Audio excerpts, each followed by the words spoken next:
E, dando continuidade agora à programação, eu gostaria de convidar o gerente executivo de política econômica da CNI, Flávio Castelo Branco, para apresentar o cenário econômico do nosso país a vocês. Flávio, por favor.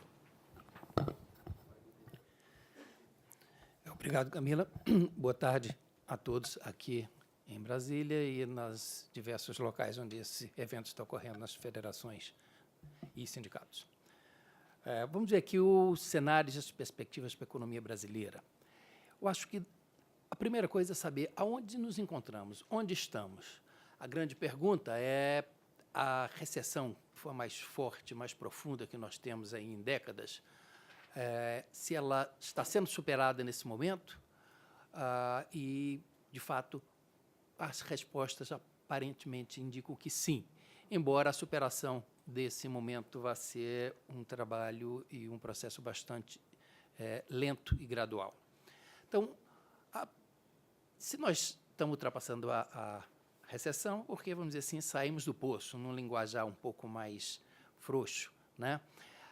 E nesse cenário aqui, só olhando para trás rapidamente, no espelho retrovisor, vamos ver aí o que caracterizou o ano de 2016 e, de certo modo, 15, né? Uma forte queda do PIB nesses 2 anos, uma deterioração contínua do mercado de trabalho, né? Aumento do desemprego forte,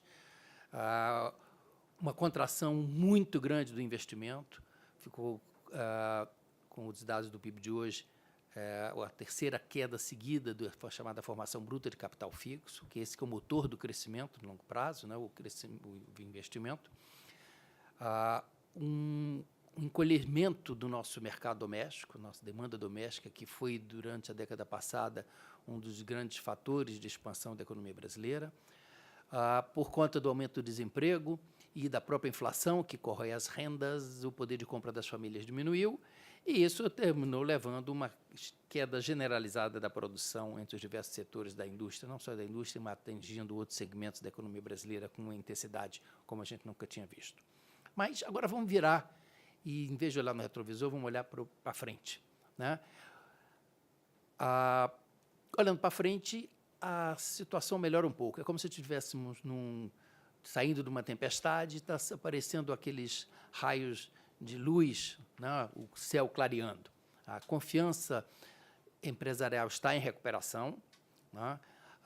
Um grande problema nesses últimos 2, 3 anos, que a deterioração das contas fiscais vem sendo corrigida, de uma forma lenta, porque o desarranjo foi muito grande, mas já temos a PEC dos gastos aprovada e outras medidas nesse sentido, estão em discussão, depois a gente volta a isso. Melhoram as exportações da indústria, né? Em geral, não só das commodities, que o mercado mundial também melhorou. A inflação está em desaceleração, isso é um grande trunfo nesse início de ano, a queda da inflação, por 2 razões. Primeiro, ela, em si só, já traz mais estabilidade, menos incerteza em relação ao futuro, preserva a renda das famílias e vai permitir uma intensificação do processo de redução dos juros que o Banco Central iniciou no fim do ano passado. Então, com isso, melhora as condições de crédito. O câmbio segue, de certo modo, um pouco volátil, com tendência de valorização, né, até por conta da forte alta dos preços das commodities, e nós temos aí um déficit em conta corrente que está mais próximo de zero, né, ou seja, não há nenhum problema do ponto de vista externo na economia brasileira. A questão é que os problemas estão do lado interno, né? Nós estamos sem forças ainda para retomar uma trajetória de crescimento. O motor do crescimento da economia, que deve ser o investimento privado, ainda não foi propriamente acionado, né? Diversas medidas procuram fazer isso, mudar o ambiente econômico, o ambiente de negócios, para colocar o investimento privado como protagonista e não a demanda pública como foi no passado. Então, isso faz com que a economia brasileira tenha demorado um pouco a sair da recessão e essa recessão mais profunda que nós temos observado aí desde que as contas nacionais são elaboradas. E o desequilíbrio fiscal é, no fundo, o principal desajuste macroeconômico da economia, porque foi ele que levou à instabilidade, ele que terminou provocando uma aceleração da inflação E, por conta dessa aceleração da inflação, um aperto monetário extremamente rigoroso que terminou levando uma fragilidade financeira muito grande dos agentes privados, tanto empresas quanto famílias, e que precisa ter uma atenção correta. Para sair do fundo do poço, nós precisamos, sem dúvida nenhuma, promover um ajuste fiscal de longo prazo. Então, o ajuste não vai ser instantâneo, mas a sinalização, as condições para esse ajuste fiscal de longo prazo precisam ser colocadas, porque ele impacta toda a economia. Se ele não é feito, impacta negativamente. Se ele começa a ser implementado, se ele começa a ter um processo crível, ele impacta positivamente com a recuperação da confiança dos agentes. A PEC do teto do gasto, ela foi implementada, avançou, mas não é suficiente. A gente bem sabe que o controle das contas públicas exige aí outras medidas e, entre elas, a principal é a mudança no sistema previdenciário brasileiro, né? A parte mais significativa do déficit público é o déficit previdenciário.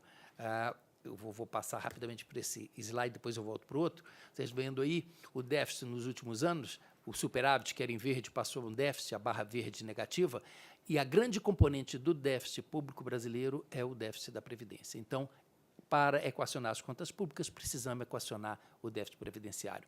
E esse outro gráfico, voltando aqui rapidamente uma tela, mostra aí que a recessão dos últimos anos, aquele último ano é a nossa expectativa de crescimento leve, 0,5% para 2017, né, mostra aí que a indústria, a linha verde, foi a mais afetada. A participação do setor declinou continuamente nesses primeiros anos da década e se encontra no patamar mais baixo, e isso precisa ser revertido. Então, qual é, então, assim, o cenário que a gente vê para 2017? Primeiro, essa grande queda na produção na maioria dos setores da indústria, né? São poucos os setores, só alguns voltados para o mercado externo, como celulose e produtos de madeira, que mostram algum crescimento em 2016, mostraram algum crescimento em 2016. A grande maioria deles, queda, e alguns com queda bastante forte. Ou seja, é um quadro bastante grave que o setor industrial observou nesses últimos anos. Isso afetou fortemente a confiança do empresário industrial. Esse é um índice que nós construímos junto com as diversas federações de indústria do país, com as empresas industriais, e mostra que a recuperação da confiança, pelo menos lá das expectativas, já é clara nos últimos meses, né? Essa barra cinza ultrapassando essa linha amarela, né?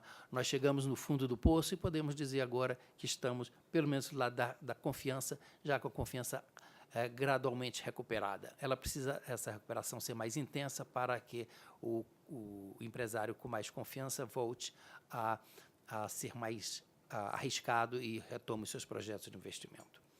Então, o cenário que nós vemos, o cenário mais favorável, mais provável, é a continuidade das reformas. O ambiente é favorável, daqui a pouco nós vamos ter aqui uma avaliação política e vai nos dar luz sobre essa questão, e esse ambiente mais favorável para avançar nas reformas vai levar à continuidade do processo de recuperação da confiança dos agentes, né, principalmente dos produtores, também vai afetar a confiança dos consumidores. É importante afetar a confiança dos consumidores, porque o consumo é a principal componente da despesa geral, que é do PIB do país, mais de 60%, cerca de 60%. Então, sem uma recuperação adequada do consumo, nós não voltamos a um ambiente de crescimento, né? O avanço das reformas, junto com o avanço que nós tivemos no ganho com a inflação, vai levar à normalização da política econômica. Isso significa taxas de juros mais adequadas ou menos penalizadoras, e, com isso, permitindo o aprofundamento do próprio ajuste fiscal, com o próprio crescimento da economia, favorecendo a recuperação das receitas públicas. Nesse cenário dessa recuperação gradual, volto a insistir, a recuperação será gradual, não é nada tão forte, tão intenso. Você vai ter um pequeno crescimento em 2017, com o retorno do consumo e uma melhora no mercado de trabalho, que vai demorar um pouco mais a ocorrer, porque o mercado de trabalho tem uma certa defasagem. Nós precisamos primeiro recuperar a demanda para recuperar a produção e depois, com isso, levar os agentes produtivos a interromper o ciclo de dispensas e começarem um novo ciclo de contratação. Tá? A recuperação da produção da indústria está vindo inicialmente pelo setor externo. Nós vimos aqueles 2 setores que mostram crescimento, são setores onde há uma predominância muito grande de exportações. E se as empresas estão com as condições financeiras deterioradas, a melhora das condições de crédito com a queda da taxa de juros vai levar a uma recuperação gradual, moderada, mais dessas condições. Isso tudo termina tendo um impacto positivo no investimento. Nós esperamos alguma reação do investimento em 2017. Qual seria um cenário de dificuldade em termos da reforma, um cenário alternativo a esse de avanço? Quer dizer, se o ambiente político não favorecer as reformas, nós tivemos retrocessos nessas votações, esse processo de recuperação da confiança dos agentes muito provavelmente será interrompido e talvez revertido de uma forma intensa. Depende aí do grau de avanço ou de frustração em relação às reformas. O ambiente de não avanço nas reformas está associado um pouco, eu estou avançando aqui na questão política, me desculpe aqui o nosso palestrante da análise política, mas vai, obviamente, afetar a governabilidade do governo, certo? Vai mostrar que ele tem menos poder de fazer as suas propostas andarem, certo? Então, isso dificulta o próprio controle da política fiscal e, portanto, os impactos na política macroeconômica, né? Isso, por outro lado, terminará levando a instabilidade na economia com reflexo no câmbio, mais volatilidade e, se a situação se deteriorar, possivelmente nós podemos ter uma desvalorização da moeda. A valorização excessiva que tem caracterizado a economia brasileira, fazendo um parêntese aqui, é negativa, sem dúvida, porque torna nossos produtos menos competitivos. Mas uma desvalorização acentuada também traz problemas, principalmente porque mostra aí um certo descontrole e termina tendo impacto na inflação, retornando incertezas e dificuldades do controle macroeconômico. Esse seria o cenário, com a instabilidade provocada pelo eventual risco de alta da inflação, né? A atividade que começou a mostrar alguma reação tende a abortar essa reação. Evidentemente, se não tem reação do lado produtivo, o mercado de trabalho também não melhora. Eventualmente, podemos ter uma piora desse mercado de trabalho, né? Com queda tradicional da produção e todos os efeitos negativos sobre a deterioração das condições financeiras das empresas e o impacto na renda e, portanto, no consumo das famílias. Então, esse cenário é um cenário de contraste que eu creio que não é o cenário mais provável que vai acontecer, mas é só para mostrar aí a extrema necessidade, exatamente como contraponto, das medidas de ajuste e das reformas econômicas que estão em processo. Aqui apenas alguns números em relação às nossas perspectivas para 2017, um pequeno crescimento, só 0,5%, né, porque nós temos aí uma inércia muito grande da recessão de 2015 e 2016, mas o investimento já deverá mostrar uma reação, com crescimento um pouco mais de 2%, e o setor industrial também, que caiu pelo terceiro ano consecutivo em 2016, mostrará um pequeno crescimento. O consumo, que vai ser defasado, não é a variável líder, a variável líder desse processo deve ser o investimento privado, né? Ele também reage positivamente e, com isso, a taxa de desemprego se estabiliza e começa a cair mais para o final do ano. O déficit fica sob controle, não explode, mas ele ainda assim permanece muito alto. O déficit público brasileiro foi profundamente afetado pelo descontrole dos gastos públicos, de modo que o controle do déficit público vai ser gradual ao longo dos próximos anos. E, pelo lado externo, o saldo comercial muito elevado, mostrando aí que não temos problemas por esse lado. Como sair da crise aí, olhando, na verdade, assim, quais são as condições e quais são os movimentos, até aproveitando aí o tabuleiro do xadrez, que precisam ser feitos nesse cenário econômico-político para avançarmos no crescimento da economia, tá?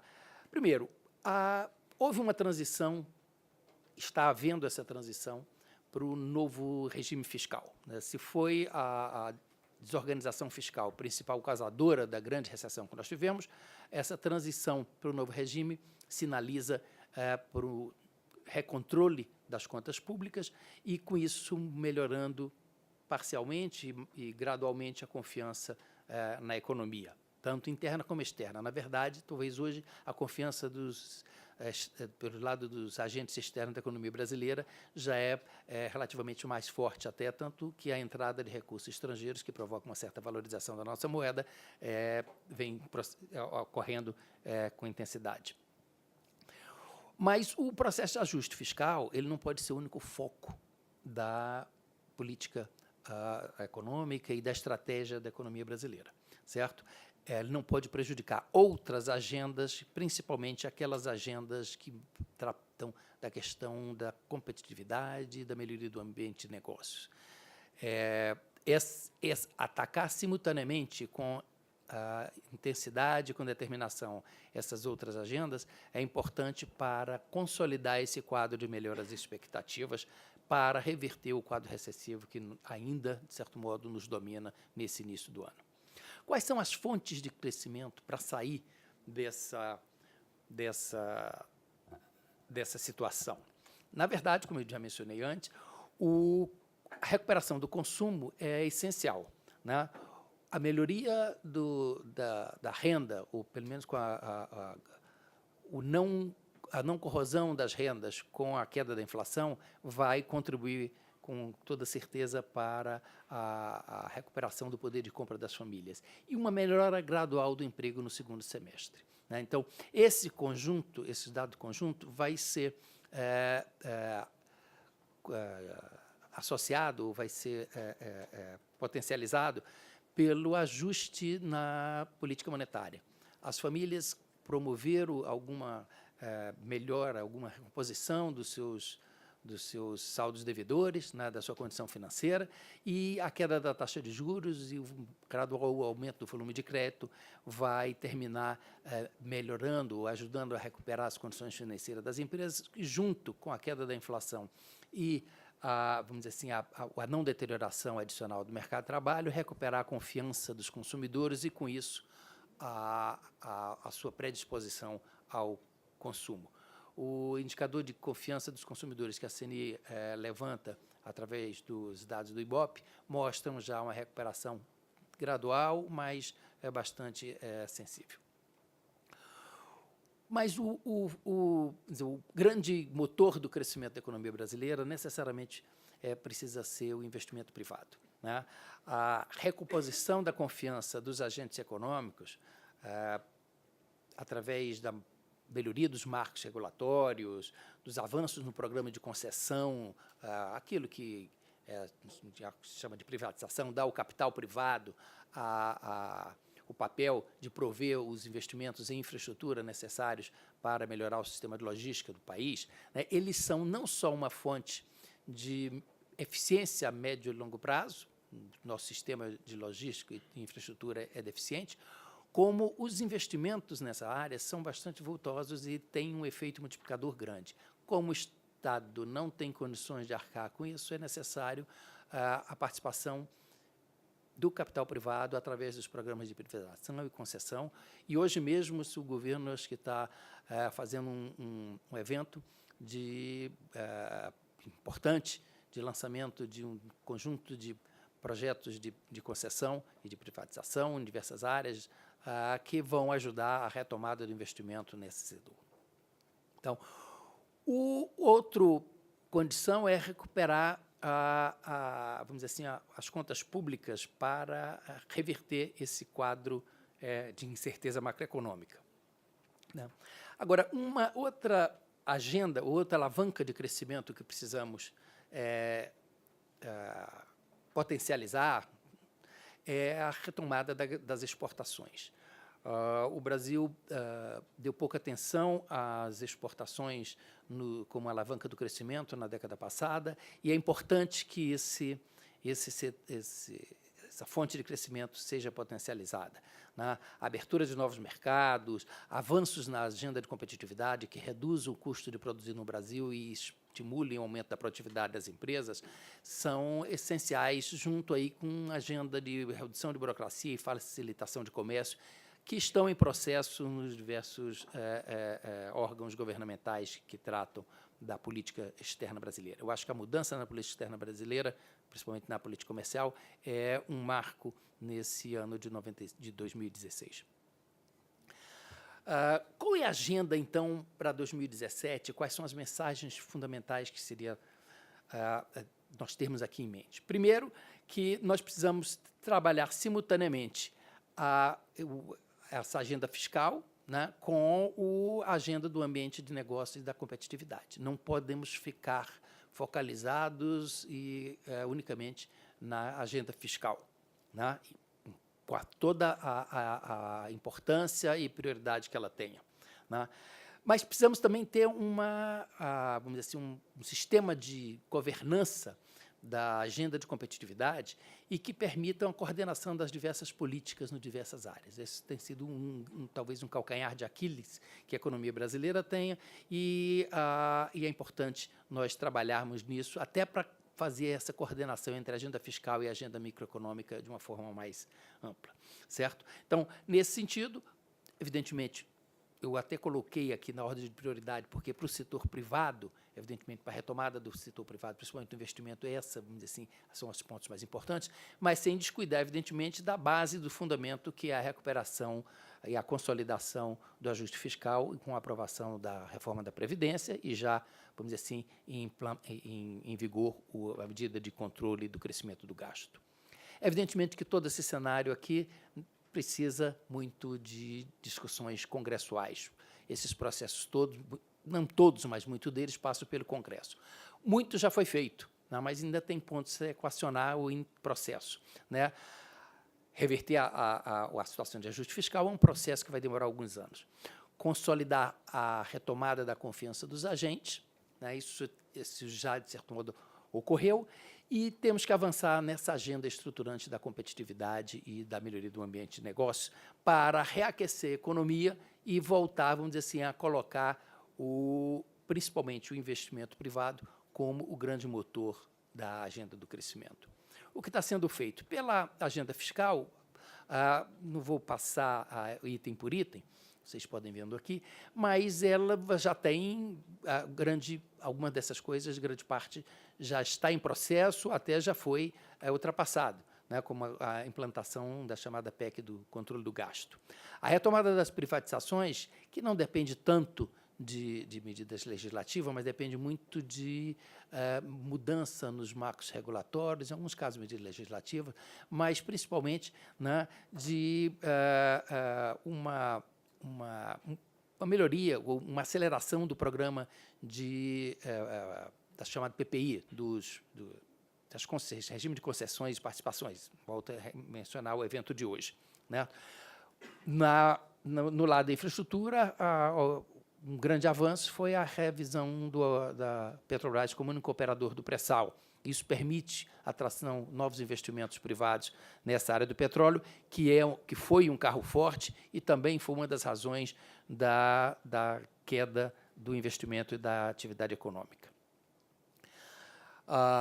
Um ponto que avançou foi as regras de controle dos fundos de pensões e na questão da gestão das empresas estatais. Tem aqui 2 pontos de reformas estruturais, vamos dizer assim, que tem um histórico bem longo de insucessos aqui no Brasil. As mudanças no sistema tributário, reforma do PIS/COFINS, reforma do ICMS, redução de burocracias, etc. Hoje, o presidente Temer, na reunião do Conselho de Desenvolvimento Econômico e Social, mencionou que a reforma tributária vai entrar também na pauta, agora, esse ano de 2017, e a reforma das relações de trabalho. O projeto já foi enviado ao Congresso, visando dar mais flexibilidades às regras trabalhistas, permite terceirização e, com isso, maior produtividade e redução de custos nas empresas. Eu acho que essas mudanças são bastante emblemáticas de uma grande agenda que está em movimento. São agendas que, de certo modo, tiveram grande dificuldade de avanço na década passada e na primeira metade dessa década, mas que são essenciais para retornar o grau de normalidade e, portanto, uma trajetória de crescimento na economia brasileira. Eu fico por aqui, agradeço ao convite da GDA e retomo a palavra aqui a Camila. Obrigado, Camila. Obrigada, Flávio. Eu é que agradeço pela apresentação. Antes de passar a palavra para o Luciano, eu queria também registrar a presença dos presidentes da FIEMA, Edilson Baldez, e da FIENG, Olavo Machado, que estão também acompanhando o nosso diálogo da rede sindical, e também de lembrar a todos que, caso queiram fazer perguntas, já entreguem os formulários com as perguntas para os representantes, seja na sede ou nos escritórios regionais das federações.